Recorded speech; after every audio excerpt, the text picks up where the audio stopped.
tatimmus shalihat.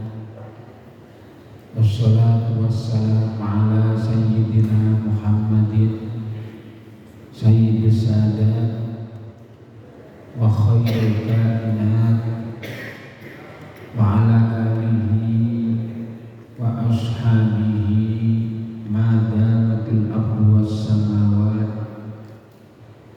Amma ba'du. Para jamaah yang saya muliakan,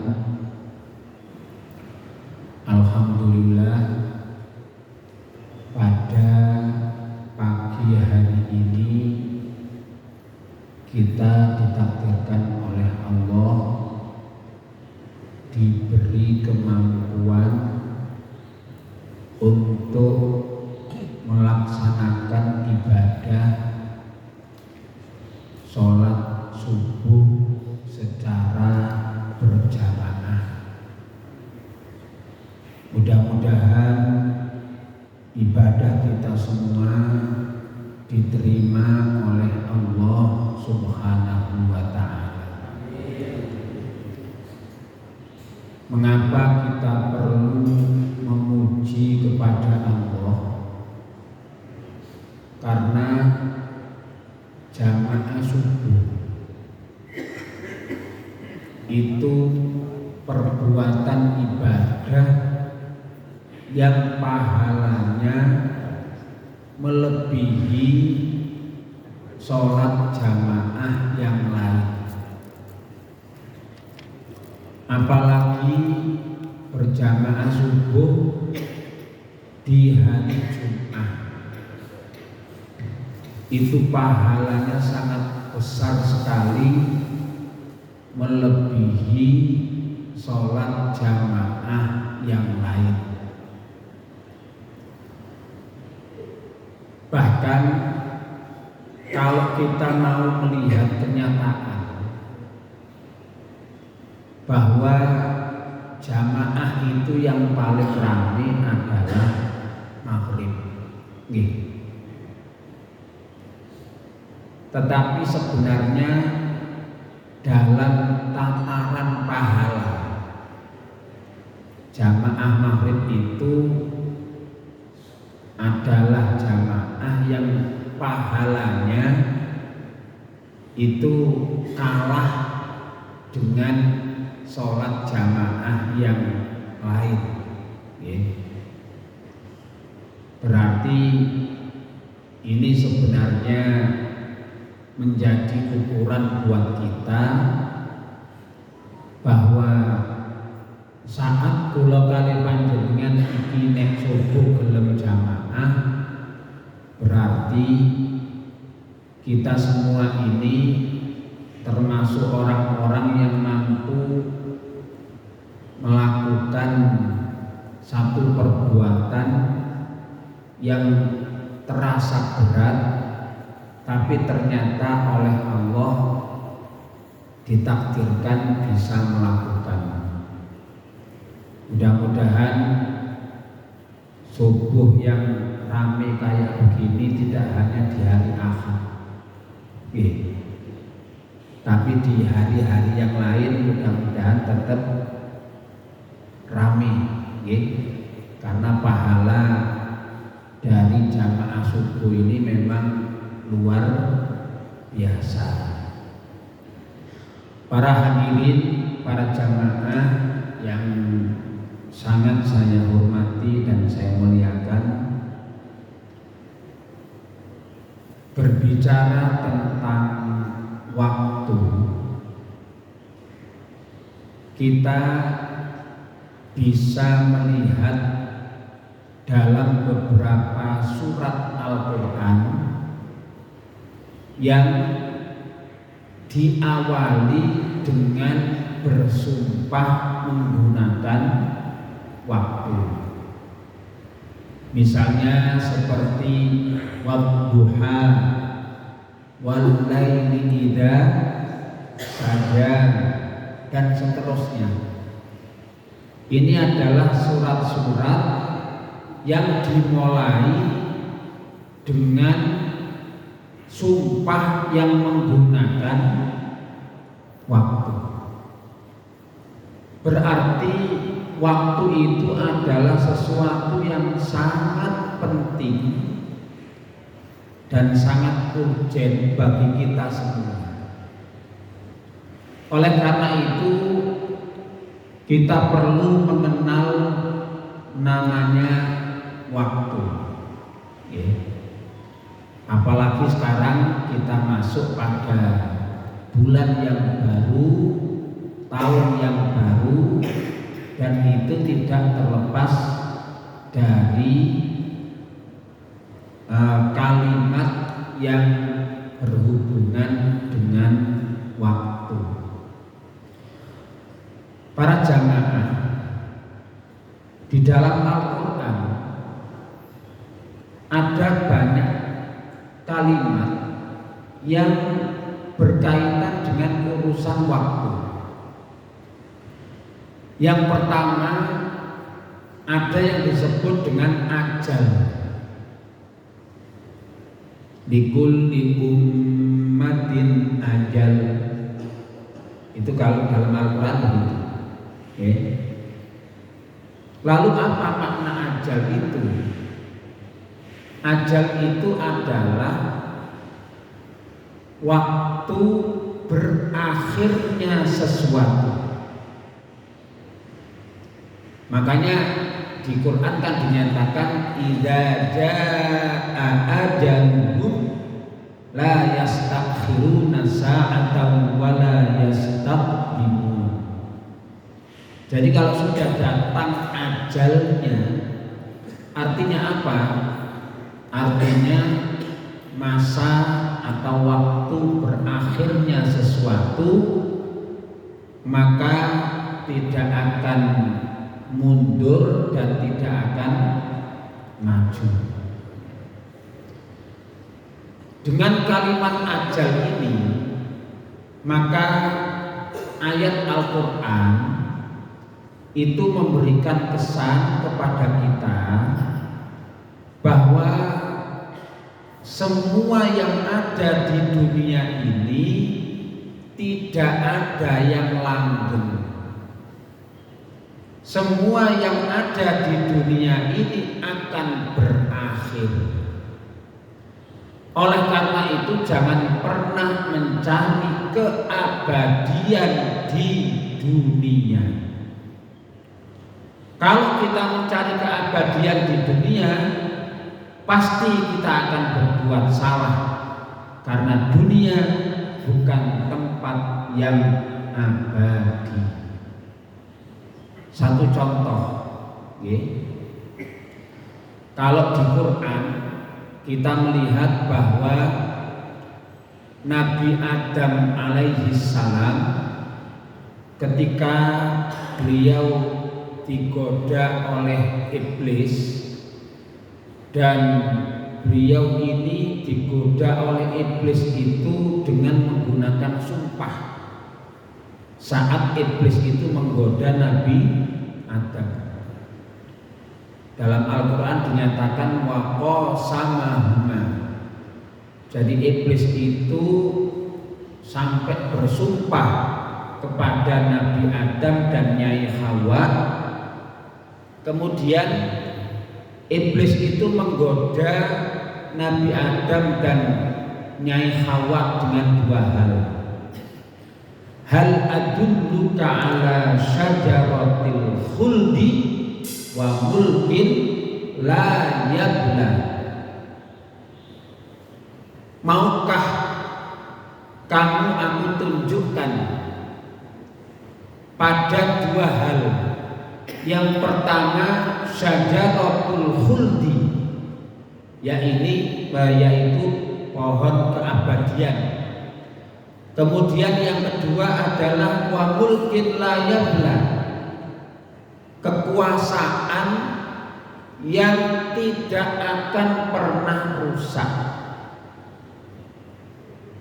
Makanya orang itu kalau hidup di dunia, dia mengharapkan sesuatu yang abadi, maka pasti dia akan menyesal di kemudian hari. Bahkan di beberapa syair itu ada banyak orang yang menginginkan bahwa dia itu akan menjadi muda selamanya. Dadi ana wong niku sing kepingin enom sak lawase. Makanya terus dibelani macam-macam. Sing operasi plastik lah, sing perawatan secara khusus lah, okay. Karena semua ternyata menginginkan keabadian di dunia. Ada juga kadang-kadang seseorang ingin abadi, tapi dia menyesal dan yang timbul itu adalah kemarahan. Misalnya ngene, niki tenggene masjid-masjid di beberapa tempat itu ada yang seorang imam wis kadung biasa ngimami, nggih.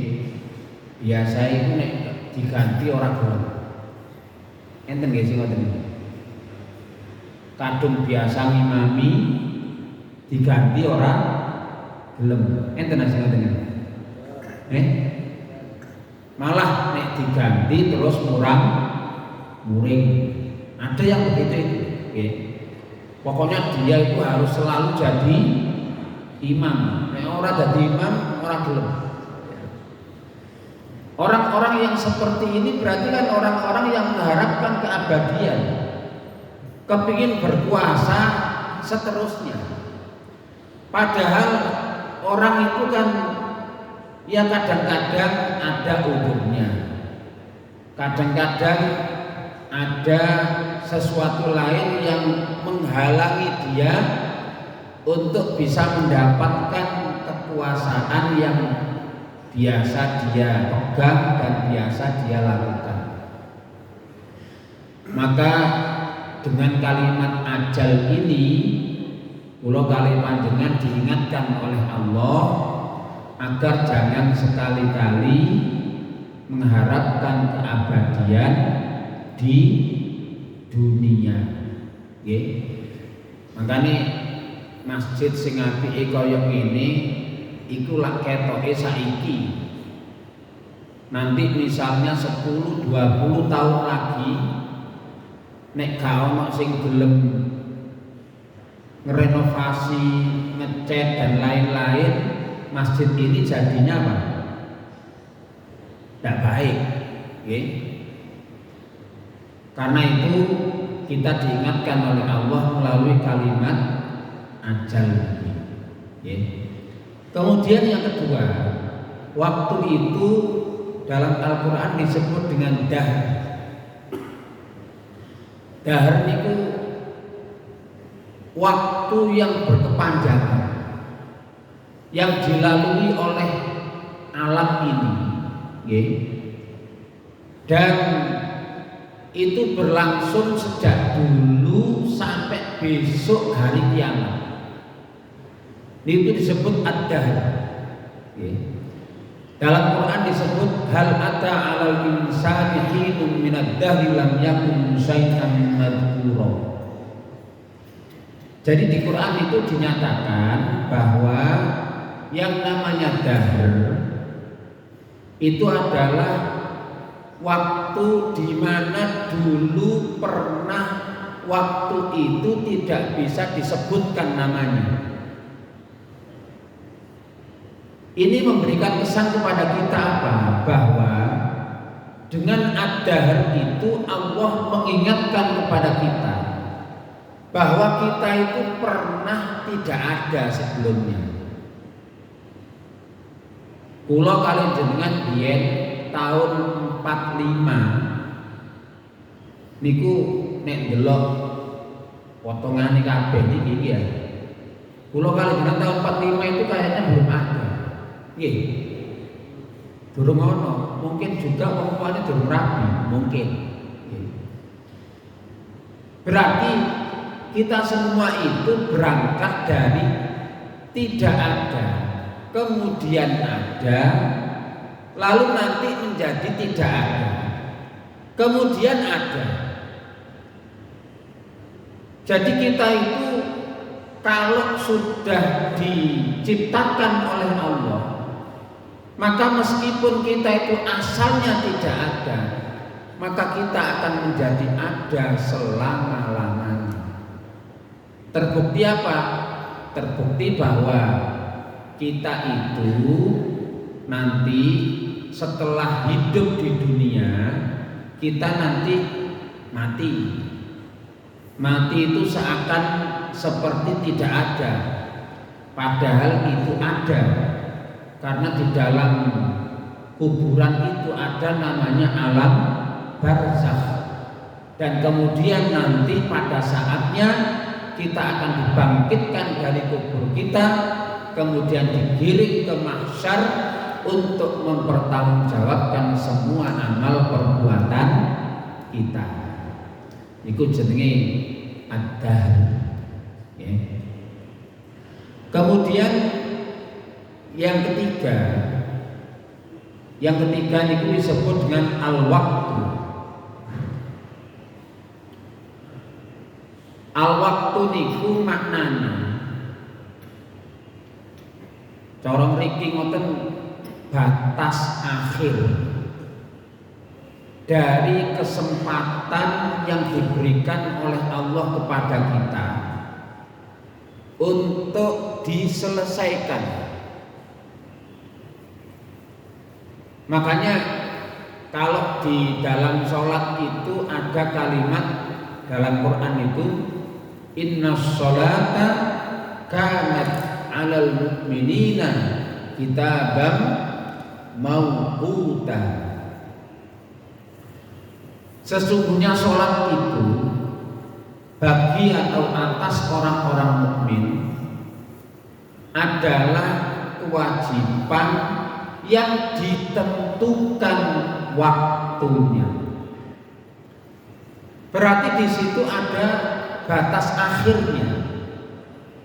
Sehingga kalau orang memahami waktu itu, maka dia akan berupaya untuk menyelesaikan semua tugasnya, menyelesaikan semua kesempatan yang diberikan kepadanya, dan pada akhirnya itu nanti akan berakhir kesempatan itu. Itulah yang disebut dengan waktu. Makanya kalau kita melihat tentang aturan sholat, aturan sholat itu kan di sana ada waktu namanya waktu fadilah, yakni awal waktu. Ada yang disebut dengan waktu jawaz, yakni waktu diperbolehkannya melakukan sholat. Jadi orang itu kalau misalnya melakukan sholat itu tidak harus di awal waktu. Karena awal waktu itu namanya waktu fadilah, waktu keutamaan.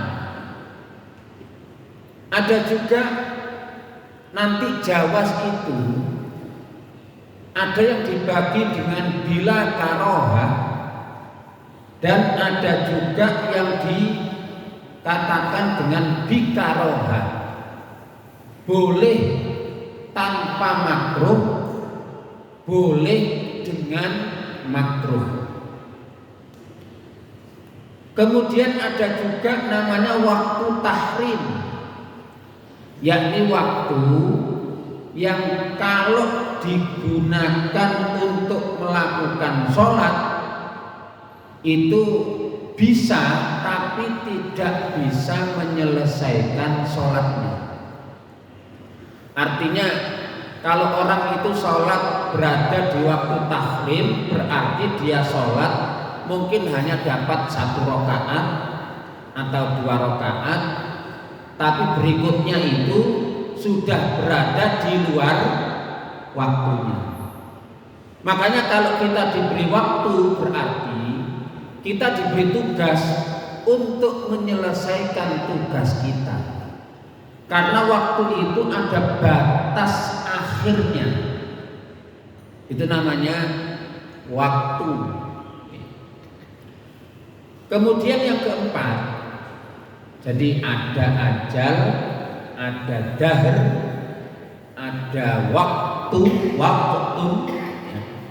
Kemudian yang keempat itu adalah asrun. Asrun itu apa? Asrun itu biasa dikenal waktu menjelang maghrib. Niku jenenge asrun.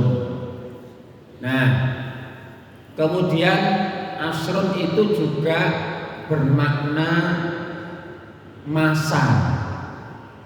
Jadi masa secara mutlak. Niku nek dalam pengertian bahasa seperti itu. Kemudian di sisi lain, asrun itu juga bermakna perasan. Makanya di dalam bahasa Arab ada namanya asirul inabi, perasan anggur. Nah, kenapa disebut waktu asar? Karena saat itu orang itu kan ketika melakukan aktivitas keseharian, jenengan itu lak kerja mulai esok sampai sore. Nggih. Malam itu tidak dihitung sebagai kerja. Biasanya nek malam itu dihitung lembur. Nggih. Kecuali sing pancen duwe dinas malam. Tapi sebetulnya orang dinas malam itu tidak cocok mbek aturan Quran. Kenapa? Soalnya Quran itu lah wal laila libasa wan nahara ma'asya.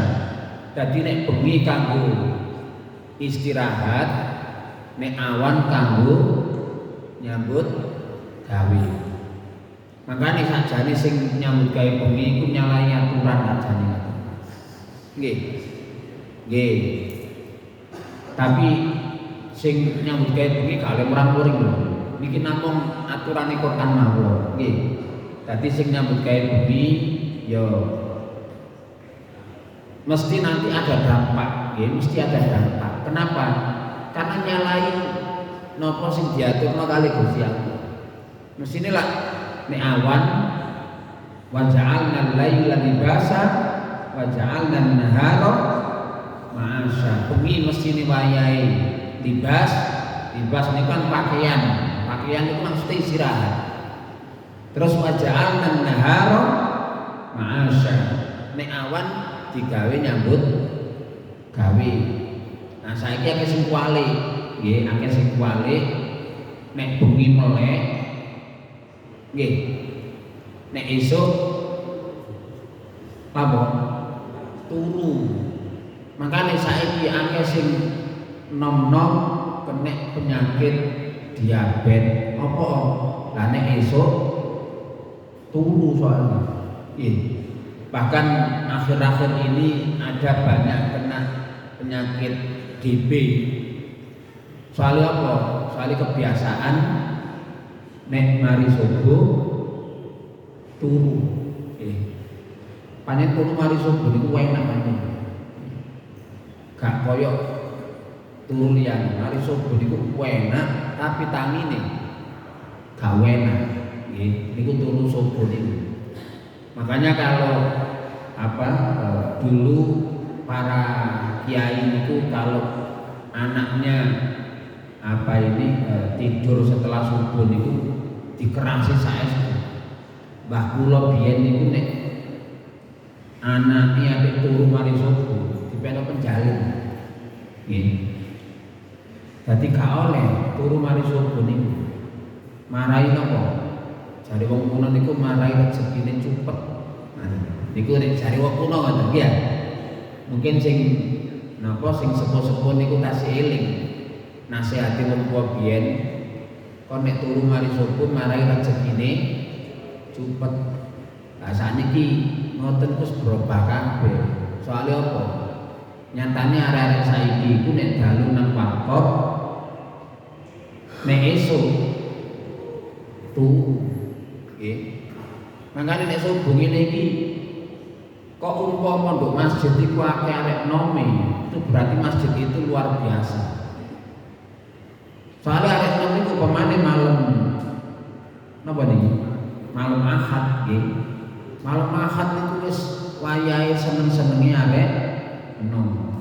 Kok subuh-subuh akeh sing enom itu luar biasa nggih. Tapi nek tuwa-tuwa ngene yo biasa. Nggih. Jadi biasa nek subuh kok akeh wong tuwa itu biasa. Malah sing kuwatirno lak ngeten. Lah iki nek subuh si akeh sing tuwa, sementara sing nom-nom iku turu, maka kuwatire engko nek sing tuwa-tuwa iki wis mati. Lah masjid iki diapakno terus. Niku sing kuwatirno niku ngoten nggih. Makanya jenengan harus bangga kalau yang muda-muda subuh itu gelem sapa masjid. Malah imam lo gitu ketinggalan tasik nem ngoten ya. Itu luar biasa nih, luar biasa. Para jamaah yang saya hormati, dari sisi pengertian itu waktu itu seperti itu. Kemudian apa tujuan kehadiran waktu? Di dalam Al-Quran ada ayat, saya ambil potongannya saja, tidak saya ambil seluruhnya. Dalam Al-Quran surat Al-Baqarah juz 2 itu ada ayat yang berbunyi ngeten. Yas'alunaka 'anil ahillah qul hiya mawaqitu lin-nasi wal hajj. Niku ngaten nggih. Para sahabat itu melihat bulan itu aneh. Bulan itu asalnya tidak ada. Setelah itu muncul namanya bulan sabit. Kemudian membesar sampai menjadi bulan purnama. Kemudian setelah itu mengecil, berkurang sampai akhirnya hilang. Ini para sahabat bertanya, mengapa demikian? Karena itu di ayatnya mengatakan yas'alunaka 'anil ahillah. Mereka bertanya kepadamu, muniku kanjeng Nabi, anil ahillah, tentang hilal. Maka jawabnya Nabi, ya, qul, Nabi diperintah untuk menjawab, hiya mawaqitu lin-nas wal hajj. Hilal-hilal itu adalah waktu-waktu bagi manusia dan untuk ibadah haji. Niki maknane nopo? Maknane ngeten. Pertama, nggih, menungso niku digambarno kaya bolan. Bolan niku asale gak ono. Mari ngono muncul bulan sabit. Arek iku asale gak ono, mari ngono muncul dadi bayi. Nah, ngoten nggih. Setelah itu dia menjadi besar sampai mencapai usia sempurna yang digambarkan dengan bulan purnama. Makanya Nabi itu dalam ghibah kan digambarkan anta syamsun anta badrun. Anta syamsun, engkau adalah matahari. Matahari itu nggih ngapunten. Jenengan nek srengenge wis metu, lampu iki dipateni apa diurupno tetep? dipateni. Itu artinya apa? Artinya ketika nurnya Allah yang diberikan kepada Nabi Muhammad Sallallahu Alaihi Wasallam itu sudah nampak, maka semua nur yang ada ini akan padam semua, kalah oleh nurnya Nabi Muhammad Sallallahu Alaihi Wasallam. Kemudian Nabi juga digambarkan anta badrun, engkau adalah bulan purnama. Bulan purnama itu berarti bulan itu sedang bulat secara sempurna. Berarti Nabi itu adalah manusia yang mencapai usia kesempurnaan. Kapan itu? Ketika beliau berusia 40 tahun. Makanya orang itu kalau sudah umur 40 tahun itu ya dia harus sadar bahwa setelah itu dia ini akan berkurang. Semuanya berkurang. Mulai dari giginya, ya, kemudian wajahnya, kemudian rambutnya, kemudian kekuatannya, kekuatan berpikirnya, kekuatan makannya, semua berkurang. Makanya nek umur 40 gak nyoba mangane, alamat dilukas diklat-diklat. Kenapa? Kena kolesterol, kena napa? Asam urat dan lain-lain.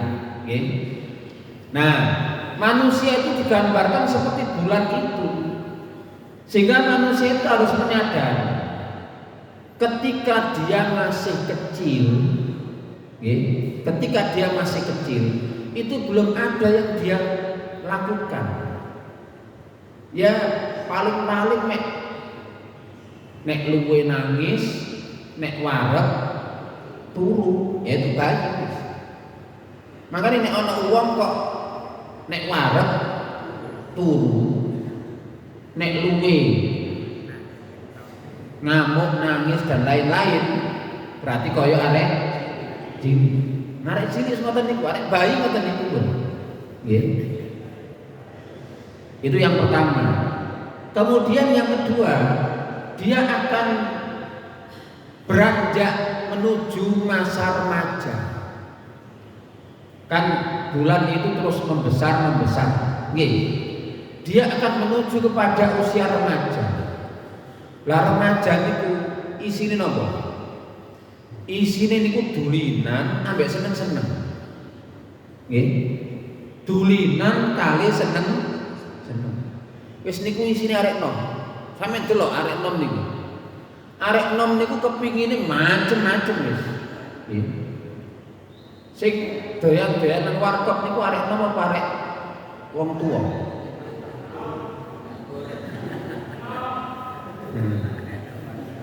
Nek tuwek-tuwek kok doyan nang warkop ya berarti karo tuweke ngoten mawon ya. Rata-rata sing nang ngene warkop niku arek enom. Kenapa? Ya karena mereka ingin bersenang-senang.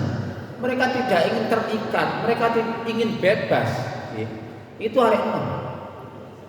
Makanya orang itu kalau menyadari seperti ini, maka dia akan ingat bahwa di dalam salah satu hadis Nabi niku ada satu fasilitas yang diberikan kepada anak-anak muda yang tumbuh dalam ibadah kepada Allah. Dadi nek meneh-meneh nggone akhirat itu Gusti Allah itu bakal ngekei perlindungan kepada beberapa orang yang saat itu tidak ada perlindungan kecuali lindungan Allah. Salah satu di antaranya adalah anak muda yang tumbuh dalam ibadah kepada Allah Subhanahu wa taala. Makane wau pun kula aturaken, nek subuh kok akeh arek enom itu berarti luar biasa. Karena memang Nabi sendiri menyampaikan iki arek enom sing khusus dan tidak semua anak muda seperti itu. Rata-rata arek enom niku nggih mun ngoten niku lah. Nggih. Urusan sembahyang ya ora patek ngreken, urusan ibadah-ibadah yang lain juga gak patek ngreken. Yang penting dia bisa happy, yang penting dia bisa senang. Sing penting gak kena masalah.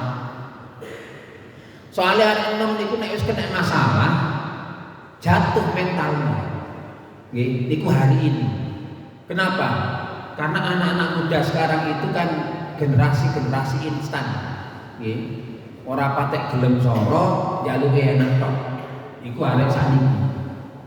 Mboten kaya tiyang-tiyang kuno biyen, sampe delok sing tuwa-tuwa niku biyen. Saiki sok sukses kaya ngoten niku biyene sumpara. Nggih. Biyene wong tuane gak patek duwe, tapi sawahe akeh. Nggih. Akhire gede-gede ambek bapak iku ya arek iki di sekolahno tapi kan biaya, akhirnya ngedol sawah. Suwe-suwe sawahe entek sing didol omahe. Nggih. Makane nek riyo kok ana sing gak melok mudik nang gone desane berarti omahe didol. Kira-kira lho kira-kira. Nggih. Nah, niku sorone wong tua biyen kaya anak sekarang tidak mau diajak begitu, itu tidak mau. Okay. Anak sekarang diajak soro kaya ngoten itu mboten bohong. Makane saiki wong mangan lho gak gelem soro. Ngenteni rada suwe titik gak kanthi arek nom sak. Makane njaluki mie instan. Padahal itu kalau keterusan, nggih, keterusan bendino mie akhirnya dadi penyakit. Dan itu banyak sekali kejadian yang seperti itu. Ini masa remaja.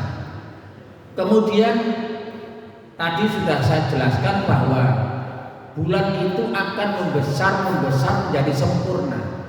Ini merupakan gambaran bahwa manusia itu harus bisa mencapai usia kesempurnaan. Dan itu kalau melihat kepada Nabi Muhammad SAW, usia kesempurnaan itu adalah 40 tahun. Kenapa?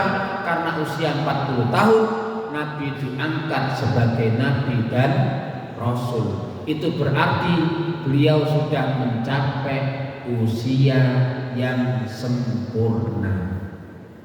Oleh karena itu, nek wis umur 40, ojo kaya arek cilik, ojo kaya arek enom. Sampeyan kudu menyadari sampeyan wis umur 40. Nggih. Mari ngono wis sembarange iki berkurang. Nek wis berkurang ngono iku, kula kali sampeyan nek gak menyadari, akhirnya masih umur 50, 60 sudah meninggal dunia. Sementara kita lihat wong biyen-biyen niku umure sampai 70, 80, 90. Yo gak mati-mati. Nek wong mulya ngono ya sik diarep-arep. Nggih. Nek pas wonge gak patek mulya sing rambut iki pegel. Barang pegel-pegel didongakno gak enak. Bapak gak mati-mati sirek. Nggih. Lho, enten lho sing ngoten niku enten. Nggih. Bon, niki pengertian dari waktu atau hilal yang digambarkan dalam ayat tersebut. Nggih. Kemudian di ayat itu kan ditutup dengan apa? Qul hiya mawaqitu lin-nasi wal hajj. Artinya bahwa waktu itu atau hilal itu adalah batas akhir dari kesempatan yang diberikan oleh Allah untuk diselesaikan, kemudian harus berakhir dengan al-haji. Al-haji ini apa? Al-haji ini ibadah, dan ibadah haji itu menggambarkan dari seluruh ibadah-ibadah yang lain.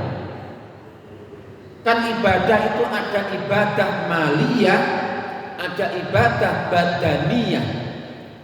Ibadah maliyah jelas ada zakat, ada sedekah, ada kalau sekarang diistilahkan hadiah, ya. Padahal hadiah itu kan diberikan karena ada dua hal. Yang pertama karena cinta, yang kedua karena memuliakan. Itu namanya hadiah. Kalau sedekah itu kan untuk membersihkan diri, hampir sama dengan zakat, ya. Jadi zakat itu sebetulnya adalah upaya untuk membersihkan diri. Makanya orang itu kalau misalnya dia termasuk golongan orang mampu, kemudian dia menginginkan mendapatkan zakat, maka sebetulnya dia mengharapkan yang disebut dengan kotoran. Karena kan yang dibersihkan itu kan mesti kotoran tuh. Oke. Nah, jenenge kotoran itu ya mesti barang elek. Maka orang yang bukan mustahik kemudian dia berharap kepingin dapat zakat, berarti dia itu berharap mendapatkan kotoran. Makanya sampai nek mampu ojo arep-arep oleh zakat. Kadang-kadang wayang zakat fitrah itu gak didumi terus murah-murah. Enten nggih sing ngoten. Kalau di sini mungkin tidak ada, karena di sini kan orangnya kaya-kaya semua, ya. Ya kelihatannya aja kaya, padahal omahe yo kreditan aja. Ketok-etok. Wong saiki niki kaken gaya wong iki. Dadi gaya ngetok koyo wong sugih omahe kreditan, motore kreditan. Kok nek gak iso bayar kredit disita, ngali maneh dolek kreditan maneh. Nah, artinya apa? Artinya bahwa waktu bagi seseorang itu harus diakhiri dengan ibadah dan diawali dengan ibadah, diawali dengan takwa Allah dan diakhiri dengan takwa Allah. Niku waktu, ya. Sehingga di Quran dinyatakan, ya ayyuhalladzina amanu taqullaha wal tanzur nafsum ma qaddamat lighad wattaqullaha innallaha khabirun bima ta'malun. Hai orang-orang yang beriman, bertakwalah kepada Allah dan hendaklah masing-masing diri seseorang itu melihat apa yang telah dia lakukan untuk kepentingan esok hari, dan bertakwalah kepada Allah. Sesungguhnya Allah Maha tahu, Maha waspada terhadap apa yang kalian lakukan. Berarti dari ayat ini kula kali panjenengan niki saged mengambil kesimpulan bahwa waktu yang diberikan oleh Allah kepada kita dengan berbagai istilahnya, yakni ajal, dahr, waqt, dan asr, semuanya itu sebetulnya adalah kita gunakan untuk memulai sesuatu dengan bertakwa dan berlandaskan takwa kepada Allah Subhanahu wa taala, untuk kemudian kita ini mau mengkoreksi diri Dan setelah itu kemudian kita memperbaiki diri kita. Lalu ketika sudah memperbaiki diri itu, maka kita nantinya akan berakhir dengan takwa kepada Allah Subhanahu wa ta'ala. Itulah sebagian dari tujuan kehadiran waktu yang diberikan oleh Allah Subhanahu wa ta'ala dengan berbagai macam istilahnya yang ada di dalam Al-Quran. Dan mudah-mudahan kita sebagai hamba Allah ini bisa mengambil pelajaran dan memanfaatkan kesempatan yang berupa waktu yang diberikan oleh Allah kepada kita dengan sebaik-baiknya, dan pada akhirnya ketika kita kembali kepada Allah Subhanahu wa ta'ala, kita termasuk orang-orang yang bertakwa kepada Allah Subhanahu wa ta'ala, mati dalam keadaan Islam dan husnul khotimah. Para jamaah yang saya muliakan, barangkali inilah yang bisa saya sampaikan dalam kesempatan pagi ini. Mudah-mudahan apa yang saya sampaikan ini bermanfaat bagi saya pribadi dan bagi kita semua, dan semoga kita ditakdirkan oleh Allah Subhanahu wa ta'ala untuk bisa memanfaatkan waktu ini sebaik-baiknya demi kepentingan kehidupan kita di akhirat kelak. Dan mudah-mudahan kita termasuk orang-orang yang bahagia dan selamat di dunia dan di akhirat. Al-Fatihah.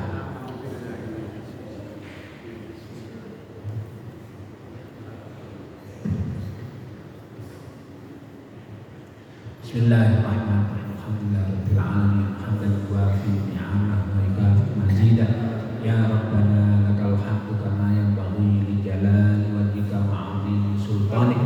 Allahumma shalli ala sayyidina Muhammad bin Abdillah al-qa'imi bi haqqillah ma dhaqat illa farjahullah. Allahumma inna ala dzikrika wa syukrika wa husni ibadatik. Allahumma afina min jami'il balwa wa albisna libasat taqwa wahdina tariqal huda nasta'minna amalan salihan fima tuhibbu wa tarda innaka ala kulli syai'in qadir. Allahumma ya muhawwilal ahwal hawwil ahwalana ila ahsanil ahwal bi hawlika wa quwwatika ya aziz ya ta'al. Allahumma ja'al jam'ana jam'an marhuma wa tafarruqana ba'dihi tafarruqan ma'suma wa la tadafina wa la ma'ana syaqiyan wa mahruma. Rabbana taqabbal minna innaka antas sami'ul alim wa tub 'alaina innaka antat tawwabur rahim. Rabbana atina fid dunya hasanah wa fil akhirati hasanah wa qina adzabannar. Wa sallallahu ala sayyidina Muhammad wa ala alihi wasallam. Alhamdulillahirabbil alamin. Assalamualaikum warahmatullahi